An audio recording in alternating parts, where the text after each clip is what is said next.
Sugatan ng isang lalaki mataas umanong pagtulungang bugbugin ng 4 na menor de edad sa Quezon City. Ang ugat daw ng pambubugbog, nasagi lang ng lalaki ang isa sa mga suspect. Depensa naman ng isa sa mga nambugbog, sinaktan din daw siya ng biktima. May unang balita si EJ Gomez.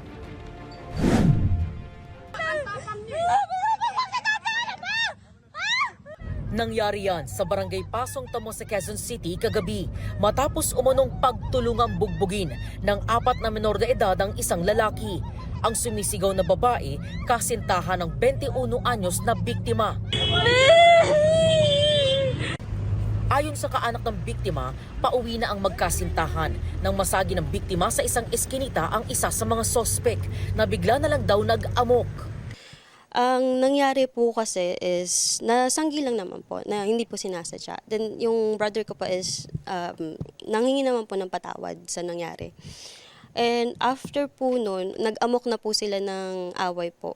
Tumulong pa raw sa pambubugbog ang 3 kasama ng nasaging lalaki. Inawakan po siya sa kamay, tapos ginan po ng brother ko ng tumbler yung kamay para lang maalis. Dahil sobrang higpit na po dun sa paghawak sa kanya. Sinuntok na po siya sa likod, starting po sa ears po. Nadapa po yung kapatid ko. Pinipilit pa po nilang itayo kahit na natumba na siya para suntukin ulit. Nagtamo ng mga sugat sa iba't ibang parte ng katawan at mukha ang biktima. Nagsusuka na rin po siya. At hindi na rin po makatayo dahil po yung likod niya po is masakit na, may tadyak din na po sa likod niya, may sipa.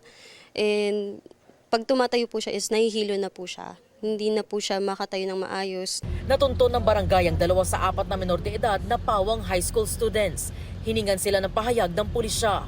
Ayon sa Barangay Council for the Protection of Children o BCPC ng Pasong Tamo, nagpa-blotter ang isa sa 4 na menor de edad matapos ang insidente. Depensa raw ng 17 anyos na binata, sinaktan din siya ng biktima. Ang sabi niya, kinukwento, nagkasagian sila ng balikat. Nung nasagi sa balikat, tinanong, masikip ba ang daan? Parang ganon. So, parang ano ba ang problema mo? Medyo hindi naging maganda siguro ang dating doon sa batay lang to sa nalalaman ko po. So, agad na hinampas siya ng tumbler dito. So, sabi naman nila, nung umuwi nga, duguan daw yung minor, tumutulo dito Tumangging magbigay ng pahayag sa media ang mga kaanak ng 2 natuntong minor habang pinaghahanap pa ang 2 iba pa. Posibleng sa tinamo ng 21 years old, sa nakikita ko dyan,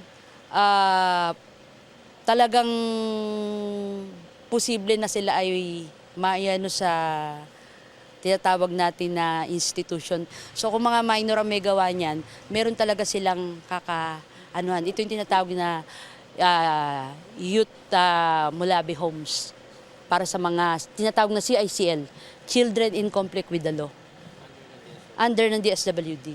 Patuloy ang investigasyon ng pulisya sa insidente. Ito ang unang balita. EJ Gomez para sa GMA Integrated News. Igan, mauna ka sa mga balita, mag-subscribe na sa GMA Integrated News sa YouTube para sa iba't ibang ulat sa ating bansa.